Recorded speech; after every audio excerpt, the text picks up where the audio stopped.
भारत के हमले से पाकिस्तान डरा हुआ है। पाकिस्तान के रक्षा मंत्री का बयान, ख्वाजा आसिफ का बयान कि अगर भारत अपने इस अभियान को रोक देता है, आगे कोई आक्रामक कार्रवाई एक्शन नहीं लेता है, तो हम फिर संघर्ष नहीं बढ़ाएंगे। पाकिस्तान संघर्ष में तनाव नहीं बढ़ाएगा।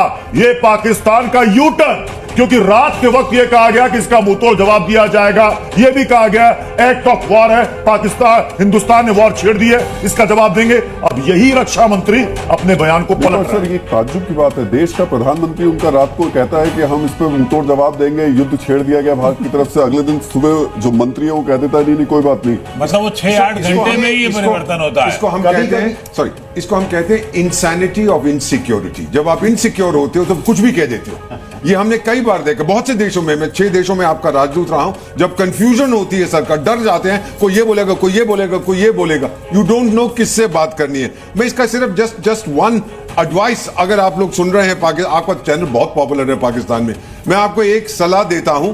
एक तो ये जो हाफिज सईद भाई है, जो आपका दामाद है, ये मैंने कई देशों में देखा, सूडान में देखा, जिम्बाब्वे में देखा। ये कार में जाएगा, ट्रक आएगा रौनता हुआ, अब अरे ये तो मर गया, लो जी ले जाओ, आपने को चाहिए था, इसका जिस्म ले लीजिए। और दूसरी चीज, वो जो क्रिकेट खिलाड़ी है ना, उसको छोड़ दीजिएगा सर, वो बहुत पॉपुलर है आपके देश में, वो फौज को सही करेगा।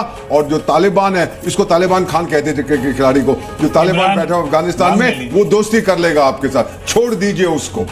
तो ये जो ख्वाजा आसिफ का जो बयान है, क्या वो देर रात ये बिल्कुल बदहवासी में, चूंकि नींद से जागे नहीं थे, अब जागे तो होश आ रहा है, ऐसा है? चरस के बाद वाला होगा। प्रत्युष, वैसे क्योंकि हम डिप्लोमेटीज की बात कर रहे हैं, देखिए हमने तो बयान दे दिया है, हमारी सरकारी बयान बहुत क्लियर है कि भारत ने बदला ले लिया है।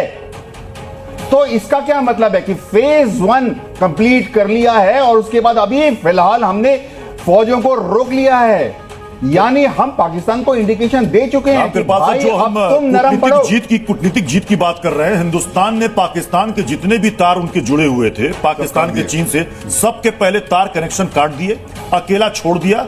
अब समझ में आ गया घुटने के बल हम संघर्ष नहीं बढ़ाएंगे। नहीं, ये जो पाकिस्तान को जो प्रोपेगेंडा था, तुर्की हमारे साथ है, फलाना हमारे साथ है, चाइना आ जाएगा, देखिए बार बार जैसा मैंने कहा कि एक बार रात में जो कुछ हुआ है उससे 2 चीजें साफ हुई हैं कि पाकिस्तान के पास कोई स्ट्रेटजी नहीं थी, डिफेंस के कुछ भी नहीं था, और अभी 10 बजे जब मीटिंग होगी देखिएगा।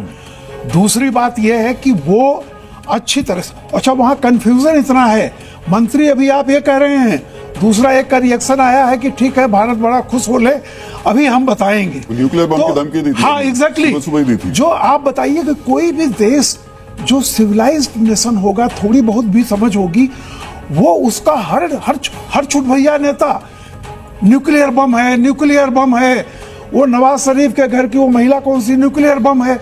इसका मतलब यह है कि आप अच्छी तरह से जानते हैं कि न्यूक्लियर बम कुछ नहीं कर पाए।